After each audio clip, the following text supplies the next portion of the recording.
বছর পর এই প্রথম স্টেডিয়ামের পুনঃসংস্কার করা হলো। আপনারা দেখতে পাচ্ছেন সমস্ত গ্যালারিতে বিভিন্ন ধরনের রং দেওয়া হয়েছে। এটা হচ্ছে মিডিয়া সেন্টার, সরি, এটা স্পেস বক্সের পাশে ভিআইপি গ্যালারি, আর এটা হচ্ছে ওয়ান্ডারল্যান্ড পার্ক সংলগ্ন যে গ্যালারিটা রয়েছে পূর্ব পাশে। সেখানে দেখুন টিয়া এবং আকাশি প্লাস সাদা রং করা হয়েছে, যা অসাধারণ লাগছে।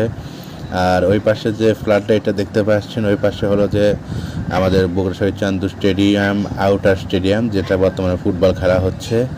আর ওই যে দেখতে পাচ্ছেন প্রেস বক্স, যা মিডিয়া সেন্টার বা সাংবাদিক ভাইদের জন্য যে বসার ব্যবস্থা, সেটা ওর আশেপাশে গ্যালারি, যেগুলোতে আগে সাদা এবং লাল রং ছিল সেগুলোর পরিবর্তন করে এখন টিয়া এবং সাদা রং করা হয়েছে। আর মাঠে পুরোদমে উইকেট প্রস্তুত করার কাজ চলছে।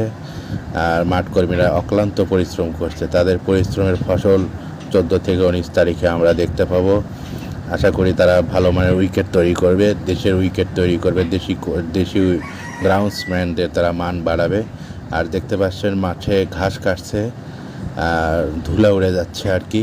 তারা চেষ্টা করছে একটা ফাস্ট মানে হাই স্কোরিং যাতে ম্যাচ হয়, সেজন্য তারা সেই সর্বোচ্চ চেষ্টা করছে উইকেট এবং মাঠ আউটফিল্ড যাতে ফাস্ট থাকে সেটা। আর পাশে যে গাছগাছরা এগুলো কাটলে ভালো হতো, না কাটলেও হয়, তবে ওখানে বট গাছ ওগুলো কেটে গাছগুলো একটু সাইজ করা দরকার। আর পাশে দেখতে পাচ্ছেন স্কোরবোর্ড, এবং এই পাশে যেটা হচ্ছে পশ্চিম পাশের অংশ ফ্লাড লাইটে যেটা দেখতে পাচ্ছেন, ও পাশে টিয়া রং করা, তারপরে আকাশি নীল করা, আর পাশে সাদা রং করা। এই যে দেখতে পাচ্ছেন ফ্লাড লাইট, আর নিচে হচ্ছে সাইড উইকেট। এখানে ম্যাচ প্র্যাকটিস করার জন্য, যেহেতু আমাদের আউটার স্টেডিয়ামে এখন ফুটবল খেলা হচ্ছে, ওখানে ক্রিকেটের জন্য প্রস্তুত হয় নাই, তাই এখানে সাইড উইকেটে প্রস্তুত হবে। যেহেতু এটা আন্তর্জাতিক নিয়মের বাইরে, কারণ মাঠে কখনো আর সাইড উইকেট থাকে না, যাবতীয় প্র্যাকটিস মাঠের বাইরে বা করতে হয়।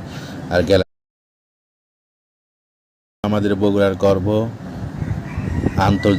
সাবেক আন্তর্জাতিক শহীদ চান্দু স্টেডিয়াম, যা পুরোদমে রং করা হলো, এবং প্রায় 20 বছর পর এই প্রথম স্টেডিয়ামের পুনঃসংস্কার করা হলো। আপনারা দেখতে পাচ্ছেন সমস্ত গ্যালারিতে বিভিন্ন ধরনের রং দেওয়া হয়েছে। এটা হচ্ছে মিডিয়া সেন্টার, সরি, এটা স্পেস বক্সের পাশে ভিআইপি গ্যালারি, আর এটা হচ্ছে ওয়ান্ডারল্যান্ড পার্ক সংলগ্ন যে গ্যালারিটা রয়েছে পূর্ব পাশে। সেখানে দেখুন টিয়া এবং আকাশি প্লাস সাদা রং করা হয়েছে, যা অসাধারণ লাগছে। আর ওই পাশে যে ফ্ল্যাট লাইটটা দেখতে পাচ্ছেন, ওই পাশে হলো যে আমাদের বগুড়া শহীদ চান্দু স্টেডিয়াম, আউটার স্টেডিয়াম, যেটা বর্তমানে ফুটবল খেলা হচ্ছে। আর ওই যে দেখতে পাচ্ছেন প্রেস বক্স, যা মিডিয়া সেন্টার বা সাংবাদিক ভাইদের জন্য যে বসার ব্যবস্থা, সেটা ওর আশেপাশে গ্যালারি।